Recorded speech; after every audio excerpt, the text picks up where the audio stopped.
11వ బడ్జెట్లోనూ కేంద్ర ప్రభుత్వం ఏపీకి తీరని అన్యాయం చేసిందని మాజీ మంత్రి కాంగ్రెస్ సీనియర్ నేత రఘువీరారెడ్డి ఆరోపించారు.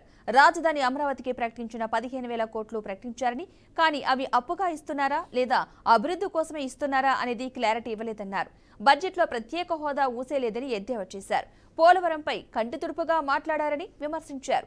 ఎన్డీఏ ప్రభుత్వం కొనసాగుతున్నప్పటికీ తీవ్ర అన్యాయం చేశారని మండిపడ్డారు.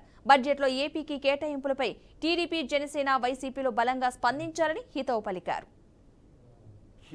కేంద్రంలోని ఎన్డీఏ ప్రభుత్వం 11వ బడ్జెట్లో కూడా ఆంధ్రప్రదేశ్కు తీవ్రమైనటువంటి అన్యాయం చేసింది. ప్రత్యేక హోదా నుంచి ఊసేలేదు. పోలవరం గురించి పై మాటలు మాట్లాడినారు. రాజధాని గురించి ఇచ్చిన 15,000 కోట్ల రూపాయలు అప్పా గ్రాంట్ అనే క్లారిటీ లేదు. 11వ బడ్జెట్లో కూడా కేవలం తెలుగుదేశం, జనసేన సపోర్ట్తో మాత్రమే నిలబడ్డటువంటి ఈనాటి ఎన్డీఏ ప్రభుత్వం చాలా ఆశించినాం మేము. మరోసారి నిరాశ మిగిలింది. ఇప్పుడు రాష్ట్రంలో ఉన్నటువంటి ప్రాంతీయ పార్టీలు నిర్ణయించుకోవాలి, వారితో పోరాడుతారా లేకపోతే సాధిస్తారా. ఇప్పటికీ సాధించకపోతే రాష్ట్రం